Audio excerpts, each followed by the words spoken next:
Good morning, good afternoon, good evening, depending on where you are on this fast forward planet, wrapped in all kinds of turbulence here in the early days of the Anthropocene, or whatever you want to call this era. Actually, Carl Safina, one of my guests, once called it the Obscene, not the Anthropocene. I'm Andy Revkin, and still doing my Sustain What enterprise. I left Columbia University a while ago, but can't stop doing this when issues pop up that I care about. And one of them is the relationship between birds and humans. With 8 billion of us now on this planet, erecting countless structures.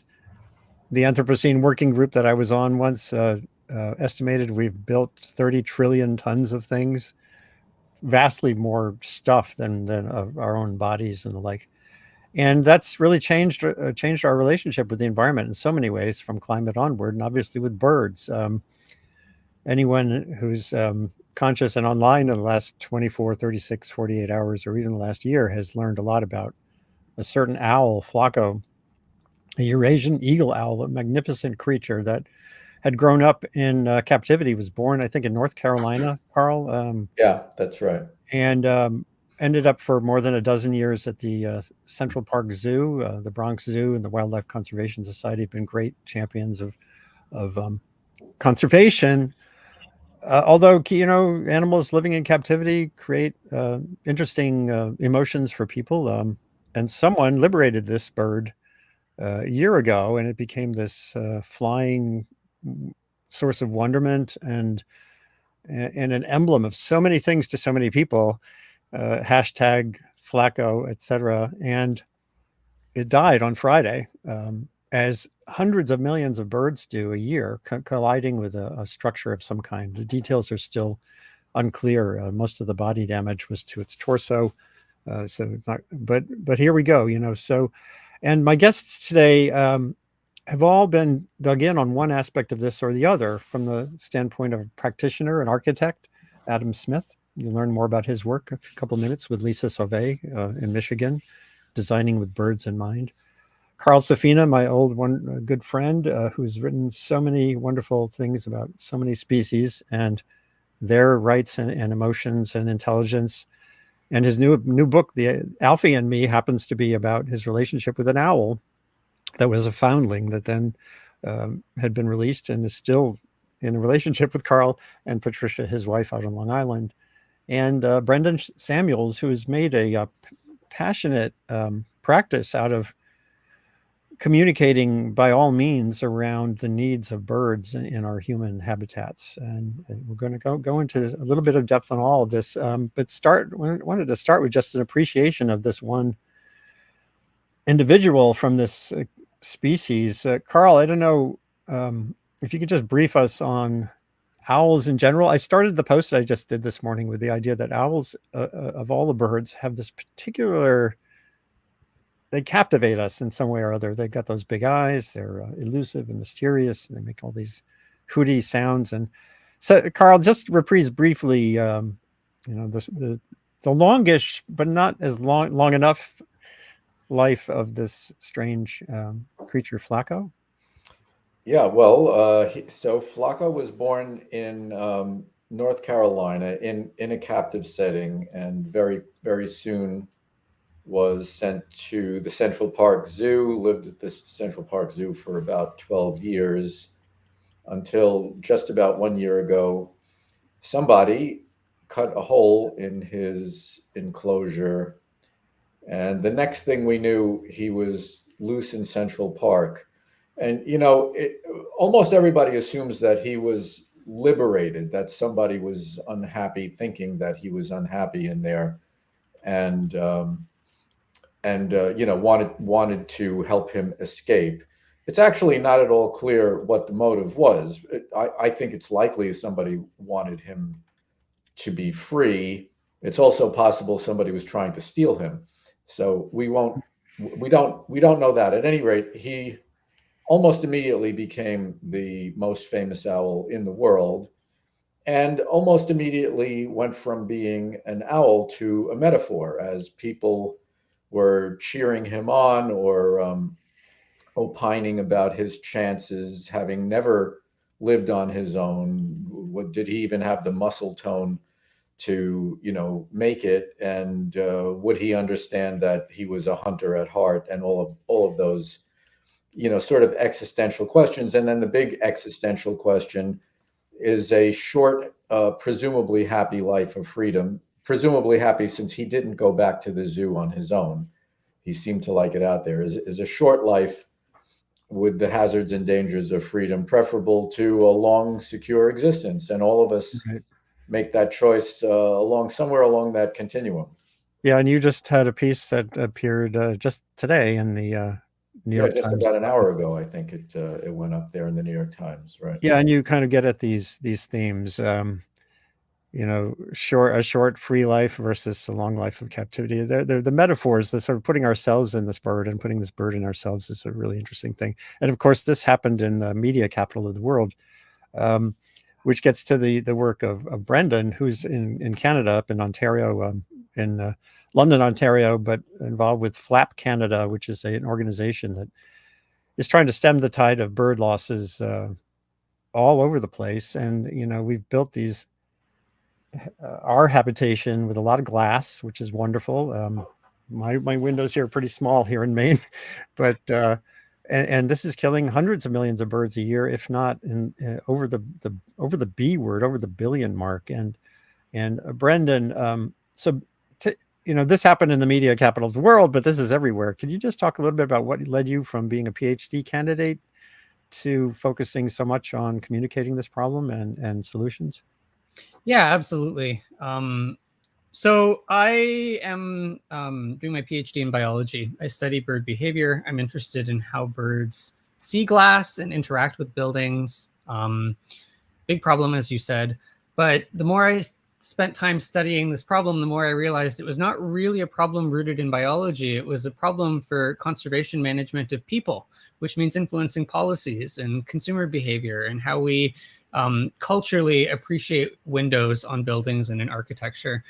And there's a real need for knowledge translation. So taking information about what we know about how birds see these things and translating that into useful forms for industry and for the general public and for policymakers.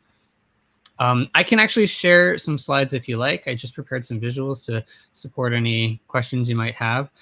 Yeah, if you hit share and do that stuff, but don't do that, and then I'll show your output on X is very useful too. So hit the share button, and then it comes into a spot where I can then put it on the screen. But here, in the meantime, is one of your graphics, which again takes us from the woe is me part of this, which is legitimate, and everyone has feelings about when we found dead birds. I remember finding a dead bird in Garrison, New York with my son when he was a toddler. And it was our first real discussion of life and death. And, you know, there's a lot of emotion, but there's tons of stuff we should be doing. And that's why I'm really happy to have you here again. And Carl with his book, we'll talk about too. And Adam with design.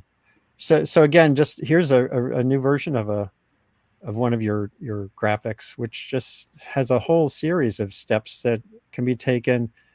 And you did another one that I could show about the importance of understanding this is not just an urban problem. It gets in the spotlight when it's in a city. But could you talk about that too a little bit? Yeah. Our understanding of window strikes has evolved a lot in the last, I'd say, 20, 30 years. It was once conceived of as a skyscraper urban problem stemming from light pollution. We now understand that collisions happen all over the landscape, even in rural communities where you have bird habitat coming into close proximity with glass. It is a very widespread issue. It's, of course, not just confined to North America. We know that collisions are happening all over the world as well. And it's a problem that has been exacerbated by architectural trends. So, you know, desire for more glazing on buildings. You've probably seen glass cabins being built in the woods. That's another trend we're trying to get ahead of. And it's really concerning because there's population declines of birds going on. You can see, here's a slide I just prepared. A study was published by Cornell Lab of Ornithology not too long ago. And they noted precipitous declines in many bird species, including species that are affected by colliding with built structures. And part of why this is so diffuse is birds migrate. And so this is a map showing movement of different bird species across the continent throughout the calendar year. And these birds encounter a lot of different hazards along the way. New York, like Toronto, is situated on a migratory flyway. So this is an area where birds predictably are passing through in spring and fall each year. That's an amazing graphic, the one showing that seasonal flow. And I was going to show in a few minutes, the Cornell has this app where starting March 1st, yeah, when the bird migrations really pick up, you can see dynamically what's going on. So if anyone out there, just Google for Cornell migration app, and you'll probably find it. And March 1st is when this really starts in a big way. So then keep going, yeah.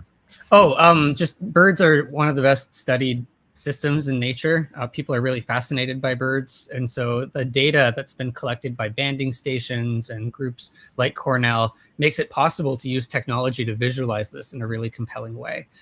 So yeah, that resource is really spectacular. I think Audubon has another bird migration mapper that you can check out.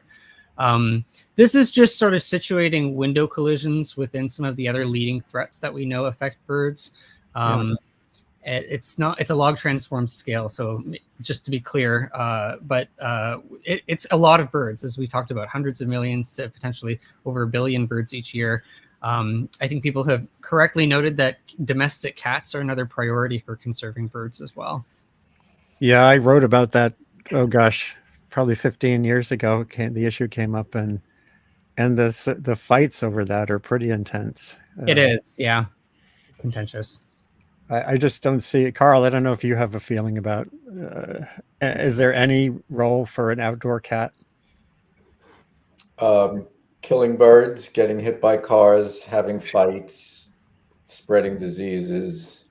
They're much safer and much better appreciated inside.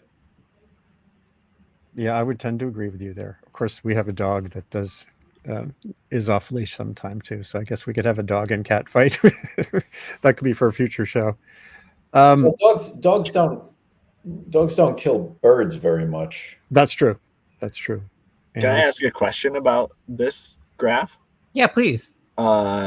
Jumping in here, the differences in the, I guess, the scales of different on the left graph, these are just counts, and we're seeing drastically different counts in communication towers and wind turbines in the US versus Canada. Is there any background behind that, or is it not relational, or just because there's more communication towers in the US versus Canada? Or that's a big part of it, just the scale of the infrastructure and the size of the country. There are just way more buildings and structures like that, and probably also more monitoring data, if you think about it, in the United States. Yeah, but something are even closer, which is interesting. Yeah, so these are figures that are just extracted from papers. I think maybe not the best way to visualize the difference in magnitude or quantity, but just capturing across a wide range of data types.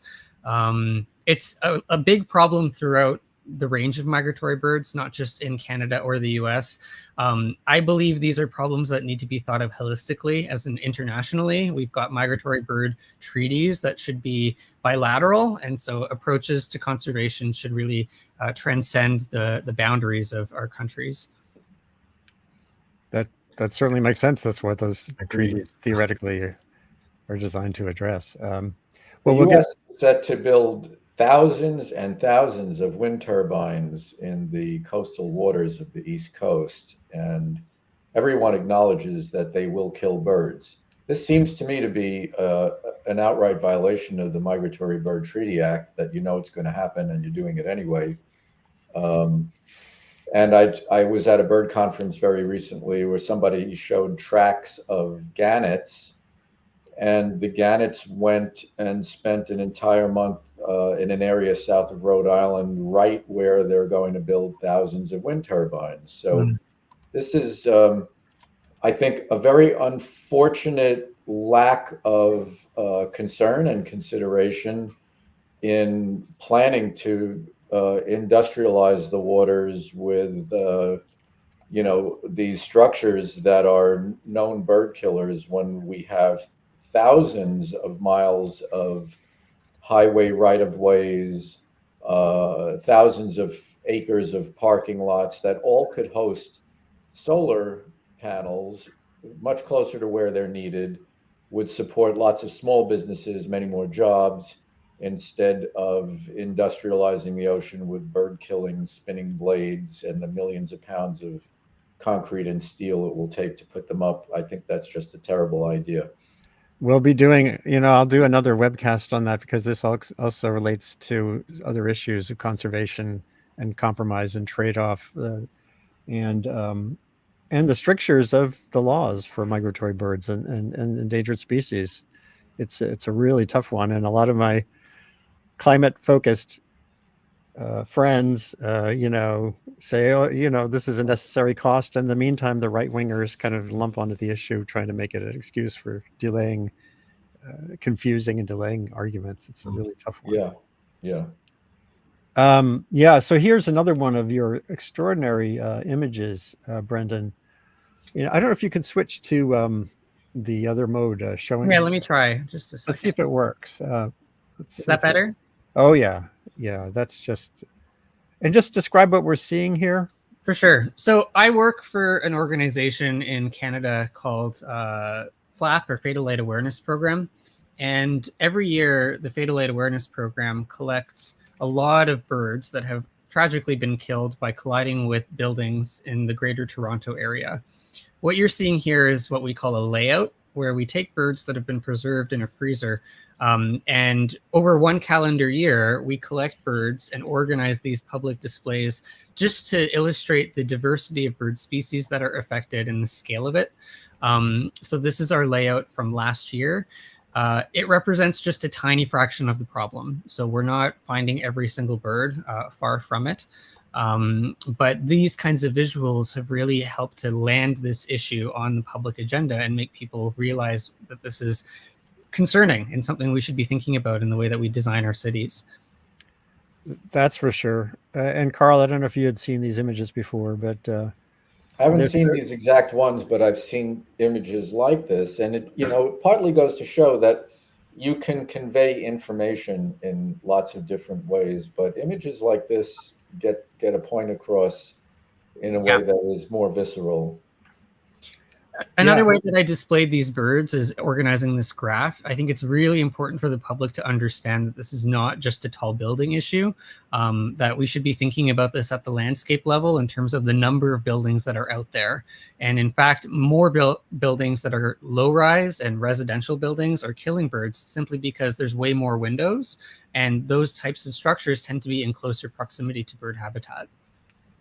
Yeah, this gets us to the work of Adam and Lisa Sauvé and other architects and designers who are, who realize that this is an issue. And so, Adam, maybe you could talk briefly about your work, and then I'm going to get back to some of these really important points that Adam and Carl are making, and we'll also talk about Alfie, the owl that Carl has relationship with. My name is Adam Smith. I'm an architect in Michigan, and working with multiple scales of buildings, from adaptive reuse to new buildings, multifamily, commercial buildings, all kinds of different scales. And this plays into kind of how we think holistically about a project, that it's not just, we're not just putting up walls and in rooms, but how does everything we do is a choice of how it benefits someone or other species.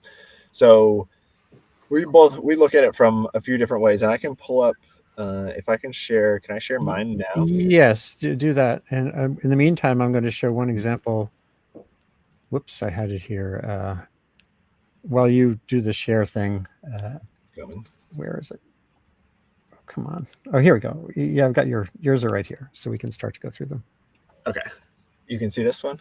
This aerial image? Great. So especially when we're like picking, we have a site planned for a project, like for instance, this one in Ann Arbor called Southtown. It's this entire block that we're designing a large multifamily residence on, 250 apartment units. It's going to be 8 stories. And looking at our context, it's not just an urban context, but it's also a context with things around it, like a golf course there's going to be a lot of wildlife around, but also we've designed in different plantings and green roofs. So even if this wasn't next to a golf course, just having a green roof or another area on it is bringing birds and other animals, insects to that space. So we've looked at both designing the windows for thermal comfort and for bird safe. So this is one of the mock-ups of our glass that we're going to be using that utilizes the 2x4 rule of the bird friendly dot pattern for in this instance, knowing that in the residences you're going to be looking at the other side of the dots, but it's a learning moment for people to understand what it's doing instead of it just letting birds hit it. We've even done this in our studio now with little dots of our kind of specific icons that we've designed and placed on our studio walls, because we have the same issue where we have large windows, which is great, but we've incorporated that pattern into it. But a couple other ways, I'll skip through a couple of these, that we've just been doing it without the glazing, but thinking about it holistically as a screen or an element, is that we've done a few projects where we're screening the large glass areas that still allow light to pass through from night to daytime. But now we don't have a problem with birds running into that by just doing some metal screening. You get a design, it's actively a design moment that's exciting, but it's double acting as safety for screen for birds. Birds can see that very clearly. They can't see the glass so clearly. That's so interesting. Now, same from the inside. Is this still like a microscopic niche of the overall picture of construction design, or is this spreading? Or I assume it's spreadable if more people know about it. I think it's very spreadable because I'll share this one. People we look at for influence, like Studio Gang in Chicago is a major architecture studio that this influence goes through all of their projects. So this is one of their projects in north of Chicago called the Writers Theater that has glass all around it. All the frit is there too, but they're utilizing different methods to make sure that birds can see this space, and it's not just a simple box, but you can use design to influence that. Same thing, we've taken that on other projects to think about and understand that large glass openings are going to be there. So it's just part of, I think, an overall conversation also in architecture that we're not just the only ones using buildings, that Right. It's all around, and there's many different ways to do it. But glass is one thing, light is the other thing. So with lighting ordinances, we're dealing with working on lighting ordinances that are fully cutting off light. Most of the cities around, a lot of cities around, have a dark sky influenced ordinance to keep light from shining up into the sky. That's another common problem for birds, that they're attracted to light, and they're usually using star or nighttime to travel in these migratory patterns, that if you have cities with a lot of light, you have issues where they can get confused, turned around. So ordinances are being developed and in place in a lot of cities.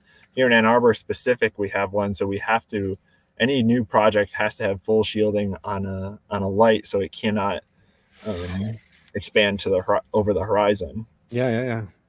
So it's not even just glass. So like light is another huge thing that we're working with. I'll stop sharing now. Well, yeah. So that's that holistic approach, thinking about the problem in all those dimensions. And I can even hold up, like, this is the actual glass that we're going to be using, and it's a big thick piece. It's doing both shading for occupant to be comfortable for the inside so it doesn't get too hot, but it also has that frit pattern that's on the top surface here that we're using. So it's doing, that would be your view from inside. You can see the reflection there. Right. You don't really see it that much from there. No, that seems a lot, again, extremely sensible. I assume that those particular dimensions emerged from research over years. Carl, I don't know if you followed. You've written so Well, much about I'm animal a behavior. follower of this. I'm not a designer of it. So No, we know. Like for what we look to for references, the Audubon has a lot of good information about bird-friendly guides and design. They've also have a catalog of different materials on their website of things you can use and what threat level they have. The lower the threat level, the better. And I think 25 or 30 is kind of the threshold of the number they use for what you want to use that's safer. So we use their guidelines for the 2x4 rule is one of them, that birds have a tendency to not want to fly through that tight of a space in that orientation. And really it's a lot of guides from Audubon. There's multiple ordinances that we look at. Toronto has a very good ordinance and document. New York City actually they have a good document and ordinance as well, but it doesn't apply as much if you have an existing building. If you have an existing building and you're not doing renovations, you're not required to do anything. You wish you could, but by law, not really required. That reminds me of a statistic I focused on in New York in terms of energy change. It was 2013 or so, I think Mayor Bloomberg gave a speech about climate, and he noted there are 1 million buildings in New York right now, which is a number that's hard to grasp. And of those, in 2050, something like 3/4 of today's buildings will still be standing. So we think of cities of the future as this sort of magical transformed place, but they're mostly still stuff that's around us. Mostly, yeah, a lot of existing. And if most of these ordinances that come up are really the requirements to change the glass comes if you do more than, say, if you're changing all the glass, then you have to do it. Some cities are different. Chicago has a different written part. San Francisco has a little bit different, but it's mostly by how much you're improving. That then, okay, if you're improving this much, you have to implement these things. New York City also has as part of their building code that is separate from a zoning ordinance. So we have our building codes that we build the building by, but the ordinances are what the city goes by or municipality goes by to do the site and area, the overall massing of a building, how it size in a city. And so they can kind of talk to each other, but they're not always specifically tied. Where in New York City, they are specifically tied between building code and zoning ordinance, which is quite nice, actually. It's very clear that those are tied together. Yeah, I want to show. I'm going to start to go to some of the comments and questions. Michelle Ashkin says there's a great resource of glass-friendly options on the American Bird Conservancy website, and indeed there is. I'm going to show it in a second. Lots of people are saying thank you for doing this. Here's Lee Magadini saying, pointing to Audubon's Project Safe Flight program. I guess that's their version of the radar tracking. So, and I posted on this morning. I'm going to update that post with lots of these insights and resources as well. Let me see if I can pull up the. Hold on one second. Stop screen. I just want to show the American Bird Conservancy one too. Brendon, any other thoughts come to mind before we go to Carl on and Alfie and those? Yeah, for sure. Appreciate all that background on how we define what bird safe is. American Bird Conservancy is really considered one of the leading authorities in the world on this issue, and they've been developing not only a way of evaluating individual products through their database, they do tunnel testing, so they see how these materials perform in specific experiments that really look at, like, if you've got a piece of glass that's transparent and you treat it with a pattern, will birds avoid that or not? But then there's also these prescriptive measures. So things like design standards that are incorporated into like what the city of Toronto uses. Here in Canada, we tend to stick to the 2x2 rule, 2 inches by 2 inches or 5 centimeters by 5 centimeters. The thinking there goes, it's more readily able to account for small birds like hummingbirds or kinglets that could theoretically squeeze in between a 4-inch gap. That's interesting. So these are issues I noticed here. Location matters. I guess knowing your regional bird fauna can help to you figure out what's the best approach where you are? Yeah, and it helps with scope of application as well. We tend to prioritize the floors of a building up to the height of the surrounding tree canopy. And depending on where you are in the world, you might be dealing with different kinds of vegetation. You know, okay. Well, this, hold on one more second. That's one other thing I wanted to. That is something I was curious about the height of the tree canopy and the relationship to buildings, and how I see that a lot of, like for Chicago, for instance, the McCormick Place Center is fairly low, but there's trees around it. Where you're not seeing as many run into, say, 50, like in Toronto with a lot of like 40, 50 story point towers, not seeing as many run into that. At the taller parts, 85 feet about is the height limit. So it's generally believed now that most of these collisions that are happening are during the daytime, and birds are at lower altitudes during those points in the day. Oh yeah, I made this. Sorry. Up here. There we go. Yeah. Birds are hanging around in the trees. If they're stopping over during migration, you know, a lot of them are migrating overnight, and then they need to land somewhere. So they make it into the city. They're looking for shelter. They're looking for food, and they're spending most of their time at or below the height of the trees. And so those tend to be the priority areas because we believe that's where most of the collisions are occurring. Collisions can happen higher up, especially if you've got really bad light pollution spilling out of a building. But we generally prescribe up to, I think, 16 meters or 5 stories. Gotcha. And hold on one more second. So this, Brendon, you've been involved on your campus, right, at Western University? That's right. We've done a lot of really good work retrofitting problem buildings based on monitoring, and also adopting a bird safe design standard for new construction projects. And this looks like a bus. Is that like a bus stop? That's actually for bicycle storage. And okay. We went with a custom pattern for the markers that actually have tire treads from bicycles. So it's an example where you can actually use bird safe design to enhance the aesthetics of the facade. It's not just about protecting birds, it's also representing what the structure is about. Oh, that's brilliant. Yeah, multiple values. So let's broaden out from Flaco, the sad and wondrous and heroic and strange story of that Eurasian Eagle-Owl, to a little bit of a discussion with Carl about our relationship with birds more generally. And you have written a book called Alfie and Me.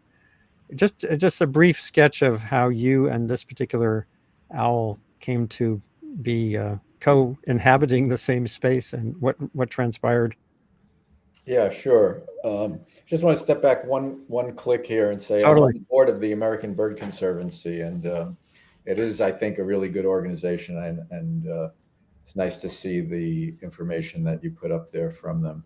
So anyway, this little owl was found on somebody's lawn looking a little bit like it did in that photo in the middle there on the blue towel. That's actually after she was cleaned up a bit. She was in worse shape when she was found. And this is quite a bit before the normal fledging age. So something dragged her, was raiding their nest, dropped her on the lawn, maybe a crow, I don't know. At any rate, when I got a text from a wildlife rehabber saying, "Do you know what kind of bird this is?" I had to squint at the photo because, it almost didn't look like a bird. It looked like a bit of wet tissue paper at that point. Anyway, the rehabber did a great job of cleaning her up, and we talked about how to warm her up with a heating pad. And then because I've had a lot of experience with hawks and owls, and I used to be a rehabber myself, to make a little bit of a longer story short, Alfie came to my house with the idea that as soon as she was able to fly, we would just have a soft release. She could come and go a little bit, and then she'd probably take off. Didn't quite work that way. She had a flight delay because probably since she almost died of, she was probably very dehydrated, or maybe had come close to starving at that point. At any rate, her flight feathers did not come in properly at first. So there was a long delay there. And I decided that, she really needed to be in protective custody until we could see that she could molt properly and get her new set of feathers. And at that point, we started to get her in shape for release. And by that time, I was very, very, very fond of her. And I was really amazed at the extent to which she was quite a relational being. She would come looking for us. She always enjoyed a little bit of a head scratch. She was very responsive. Even though I've had a lot of experience with birds, I did find her relational capacities surprising. So, freedom is dangerous. She was in a very secure place and totally healthy, but that was not a life for her. It was not the life she was born to be, or the being she was born to be. So I guess we left the choice to her after being in and out of her enclosure a few times. Just decided to leave the door open, let her do what she would decide to do.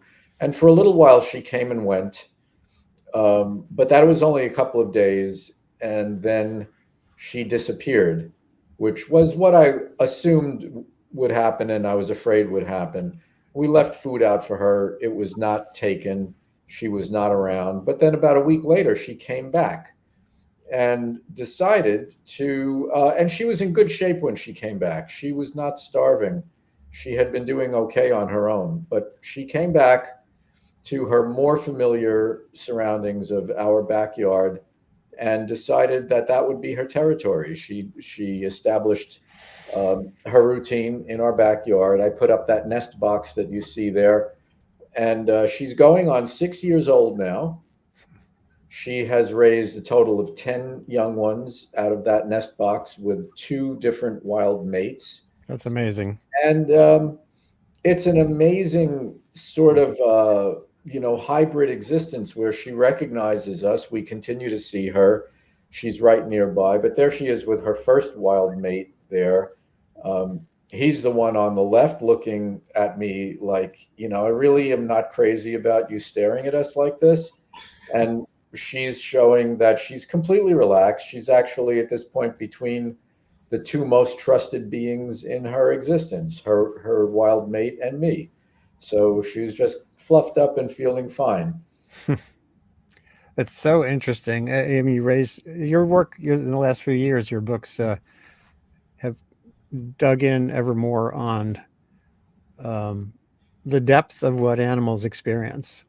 Yeah, and the individuality of them. I mean, one really interesting thing is that this first mate that you see pictured here, despite the fact that he's looking like he wishes I would go away, we saw him every day, multiple times, in the mornings, in the evenings. I probably saw him 100 times before her first clutch of eggs hatched. In her 3rd year, free living year, he did not return. I don't know how old he was when he first showed up, but obviously something happened to him. She had a year without a mate, and then she got a new mate last year in 2023. The personality of the new mate was completely different. He's very secretive. I almost never see him, and he is very, very aggressive to me anywhere near the nest box. Whereas this guy that you see in the picture, if I was 30 feet away, he would be okay. He'd go in and out of the box. He was never aggressive to me. Her new mate actually smacked me on the side of the head one night last year, trying to get me away from the area behind the nest after the chicks had fledged. They were in the woods behind the nest, and I was looking for them. You cannot hear owls when they fly. So when he hit me on the side of the head, I had not heard him coming, and it was very startling. I felt like somebody had just come out of the woods and suddenly punched me. But the difference in individual personality is really interesting. We tend to think that all wild animals are the same, that they're just interchangeable marbles. And not only is that not true, but they become individuals through their experience, through their relationships, through who they know. Alfie is who she is because she lives in relation to her territory, to her mate, to us. And that's very similar to how we know who we are. We know who we are because of who we are with and where we live, right? So these similarities are, as I've dialed a little deeper into them, they become starker. They're just easier to see. And when I was a little boy, I had my own flock of homing pigeons, and I've always seen this in animals, but I'm seeing it more as I dig in deeper and sort of expand the kinds of animals that I've been looking at in the span of my last 3 books. It's so interesting. And I noticed again on that thing called Twitter or X, or the like, whatever you want to call it, that Brendon, you're also focused on design, not just for the safety of birds, but the sustenance and propagation of them too. It all fits together, if you ask me. Yeah, these are photos from our responsible pest management program. So we received some funding from our local government, and we have been teaching people about how to rodent-proof buildings so they are less dependent on using pesticide. And as part of that, we've also been distributing owl nest boxes so that we can balance the ecosystem and have a greater abundance of urban predators to help keep those rodent populations down. There's a nice comment that just came in from Gail Havens. Thanks to each of you for your work on behalf of birds. Thank you, Gail. Rest in peace, Flaco. I have copies of Alfie and Me for Christmas presents, etc. Yeah. I want to say, Brendon just said it all fits together, and I've sometimes I try to distill things to their absolute, singularity, and I sometimes have said there's really only one issue in the world, and that issue is justice. And justice means to give what is deserved. These birds don't deserve to be smashing into glass. They do deserve their place in the world, their right to an existence. That's true of all people. It's true of all living creatures. We are all of this world, and we do deserve a decent shot at life. Yes, and this takes us back to Alfie, not Alfie, to Flaco a little bit, because Michelle Ashkin here says, thanks for using who when talking about non-human beings. Language shapes perception, and we need to be more mindful of the words we use. The way I think this relates to Flaco, of course, is captivity. And, I do think zoos have value. I think, Carl, in your piece, or in your initial comments to me, you reflect on the idea that there's validity and the conservation and education value of having animals in captivity. At the same time, I do think so. And to that comment about pronouns and whether we call a living thing who or it, this has sometimes been referred to as the language of animacy. And Robin Wall Kimmerer, the Native American author, has written about this, how in her native language, the pronoun for a living thing denotes the fact that it is alive or was alive, is an organic thing. And that contrasts from an object that you would call it. But in English, we don't really have these pronouns. So it's tricky when you try to avoid referring to a living thing as it in a long written piece. It's kind of tricky to word the sentences so that you can do that. It's easier if an animal has a name, like Flaco. You can easily say he or him or who. If you're just talking about an owl, generally the language steers you into calling it, and you have to be mindful of trying to avoid that total objectification. I wrote an article that I think you can still find online. I think it was in the Huffington Post, called "Wild in the Streets," about sort of cognitive dissonance in different publications about using who and it, and even what some of the policies are. I think in the New York Times, they have a policy that if a non-human has a name, you can call it who, otherwise you have to call it it. So even I just did that, right? I said it. So, but I do think that zoos have can have a good and positive function in getting people to appreciate other living things. I was a city kid in Brooklyn.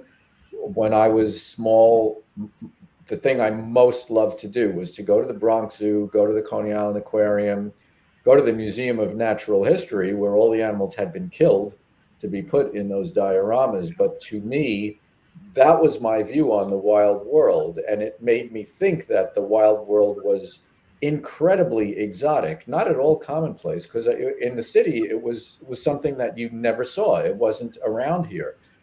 And it helped me really feel motivated to wanting to not only learn about, but also help other, all kinds of animals. Once I learned the word endangered, when I think I was about 7, I heard that word and I asked my father, what does that mean? And he said, it means there are almost none left. And I thought, well, that's bad. Maybe someday I can help that problem. That was my perception, at age 7. And that was sparked partly by, a zoo experience. So I think that there are good zoos and bad zoos. I think that for the most part, the zoos in New York City that are run by the Wildlife Conservation Society are very good zoos. They do a significant amount for conservation. It's not just greenwashing. They do some very good work. And I know over the course of my lifetime, the exhibitry has changed unbelievably. When I was little, if you went to the big cats or the apes, they were in jail. It was just a concrete floor and bars. Oh yeah, I'll never forget the Brooklyn Zoo. I saw a leopard doing that psychotic. Yeah, cage psychosis, they used to call that, right. And the last time I was at the Bronx Zoo, I saw a tiger who was stalking a duck that had landed in her pond. Her enclosure was full of tall grass. There was a pond.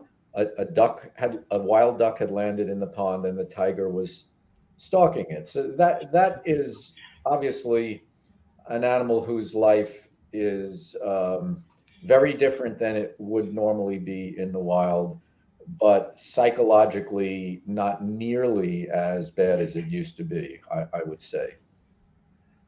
Boy, well, we're coming toward the end of the hour, and Adam, again, from the sake of designers and architects, if you could weigh in on whether there's a community within the community of practice or other resources that architects are using to share information and it'd be great to hear about that too. It definitely is. And I have to, applaud the work of Brendon as well, because that's the experts we go to find out how best to design a building around these cases and what we can use and look for.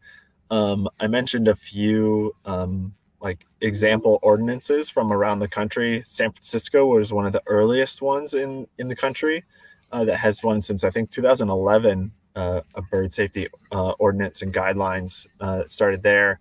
Portland, I believe, has one. Chicago is working on one, and it's evolving as they do it. But Chicago is definitely a hub of obviously tall buildings in a migratory path that has a lot of architects working on it. So, like I said, there's people like Studio Gang. Jeannie Gang she's the lead architect, principal there.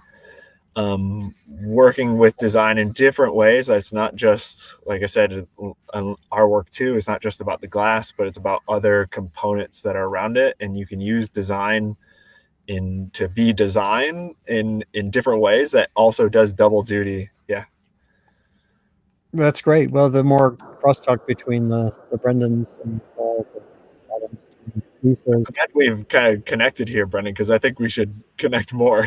I'd like to learn more. About what you do too. I'd be happy to connect. One thing that I appreciated about your slides is you showed examples of fixtures outside windows that can achieve bird safety. And I think an important dimension we've not talked about is we are in a climate crisis, and a major risk for us is buildings overheating. Yep. And so there needs to be movement towards adapting our existing buildings and our construction practices to mitigate some of those risks to human health and safety. We can make buildings safe for birds at the same time. And so some of the research that I've been doing with FLAP Canada is looking at those synergies. How can we design buildings to be more resilient to climate risks and also safe for birds, and integrate those solutions together? Yeah, those two buildings I showed were existing buildings that we didn't have much options about what to do with the walls or some of the glass, but we could use something to screen it, make it a visual element, but also do shading, and it's also bird friendly. So it's doing multiple things at the same time. That's where design is really powerful, when it's not just doing one thing, but it can do multiple things with one element. Yep. That's great. Any last thoughts from you, Carl, on this? Yeah, I think it is important to recognize it's not just a problem for other people's buildings or a city problem. It's really mostly where birds mainly live, and they mostly live not far above the ground in suburban and rural areas that are quite populated. Most people in those places have had birds hit windows. And doing something about that is not too difficult at all. So I would just say, if we think about the world as a place inhabited by lots and lots of beings and have a little bit of a desire to coexist, it's not really too difficult to make these little adjustments. Mm-hmm. Yeah, and affordability is obviously important, but it sounds like some of these window applications are, if you look at the American Bird Conservancy website or the other resources, they're things that everyone can afford. Yeah, there's also incentives. So in the US, there's a federal tax credit under Form 5695. If you apply film on a residential window, that also helps with heat gain, you can get subsidy for that. Oh, this I've got to track down. What was that? Name the law again, or the Form 5695 is a federal tax credit, and there are certain products you can use, like solar film. You can apply it on a residential window. From the outside, it sometimes looks like a matte coating, but it can really help with reflecting sunlight and also reduce the risk of bird collisions. That's just great. Let's see. Hold on. Here it is on this Window Film Depot. Yep. Website. Window film tax credit. Can solar window film impact your tax return? So then again, you say there's some that do both.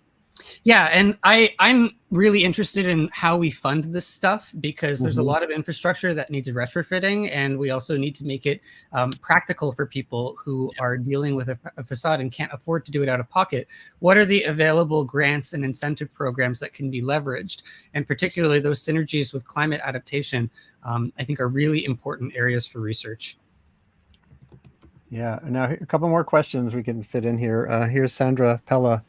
In my popular neighborhood in Toronto, I've noticed an increase in non-friendly bird glass, including glass used at street level as fences next to sidewalks, and more glass as fencing around decks. Brendon and Adam, like, this gets to the role of at what level do these decisions get dealt with? County, local, city? I think what's interesting, if it's versus a small residential or larger buildings, the ordinance can sometimes not be, it can't be used for a small residential, or they don't apply it to that, which this might be getting around maybe. I don't know if Brenda has more. Yeah, I'm reading sort of two pieces from this question. It's hard to know exactly the setting you're talking about. These things in Canada, at least, are regulated at the municipal level. And so that's through what we call site plan control bylaws in Ontario. Our provincial government in Ontario gives authority to municipalities to enact these bylaws, and then they can enforce requirements for new developments to use, bird safe design and green building standards and such.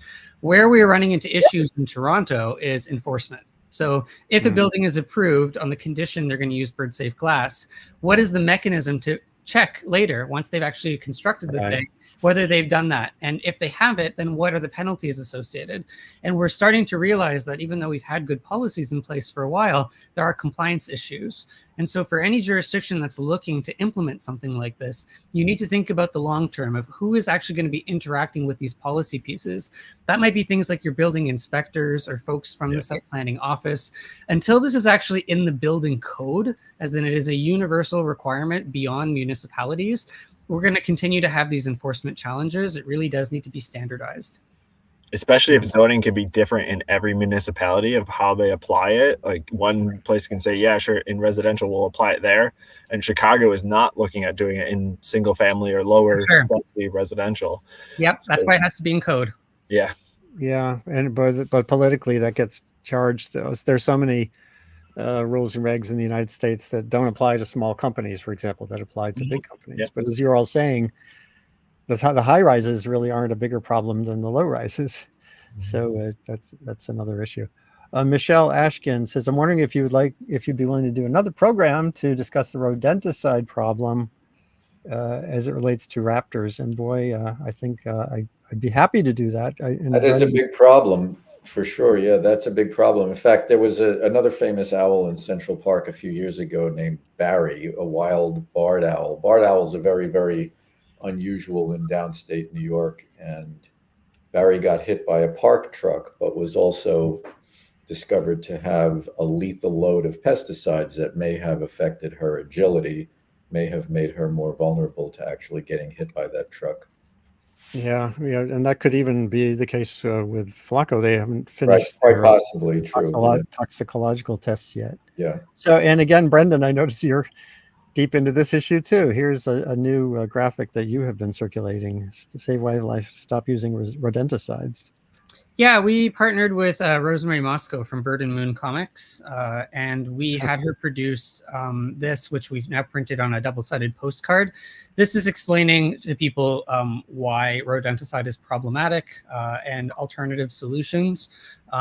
If folks are interested to learn more about this, I would recommend checking out the website birdfriendlylondon.ca/RPM.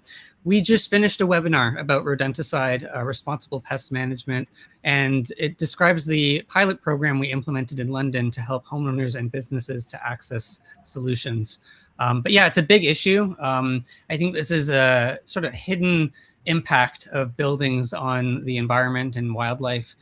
We're talking about collisions, but I think we should adopt this holistic approach to integrating buildings into the surrounding ecosystem.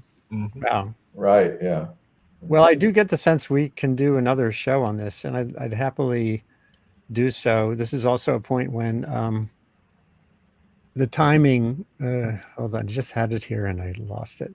Too many links open. The migration, the explosion of my bird migration is about to play out.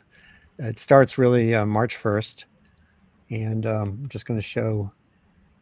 Let's see if I can just do this. It's actually started on Long Island. We have a number of birds that are coming back already. Well, and we were talking about whether climate change, of course, will be lengthening the season, just like it's lengthening the hurricane season. Yeah. So there's more to do here. Thank you all, Carl Safina, Brendon Samuels, and Adam Smith, from being part of this Sustain What conversation on the many lessons and options that are illuminated by the sad ending of the life of Flaco, a Eurasian Eagle-Owl, who lived an incredibly adaptive life for a year after all that enclosure. As Carl's piece in the Times describes, he learned to hunt rats, but then pigeons, and onward and onward, and was lost to this collision. There's so much more to get into, and I think we will, and a lot of interest too out there. Hopefully the interest is not just a function of this one little news bite. This is what I think we all grapple with, Yeah, right. It's great to latch onto this hook, as I've done, as Carl and we're all doing right now. But how do you sustain these conversations? I think that gets to the realm of the practitioners and the local politics, and how can people use the great visualizations and the like that Brendon has in his toolkit to make the point at local meetings, even in homeowners associations, spread that message further. So in a way, that would be my next hope, is to do a session on that. Mhm. Here's the last thought from Sandra Beltrow. Thanks for doing this, R.I.P. Flaco and Rover, all our birds that perish in our cities. And I couldn't agree more. So thanks everyone for being part of this today. As soon as we're done, this will be a shareable video on all those platforms, including X, Twitter. So click away. And those of you watching, look at that scrolling bar. If you have other ideas or questions, get a hold of me to do future iterations on this question or on any question you have related to humanity's journey and trying to make it a little bit more sustainable and a little bit more integrated with the needs of the species around us. Thanks, everyone. This is Sustain What? And onward into the future. Thank you. It's been really great to be part of a fantastic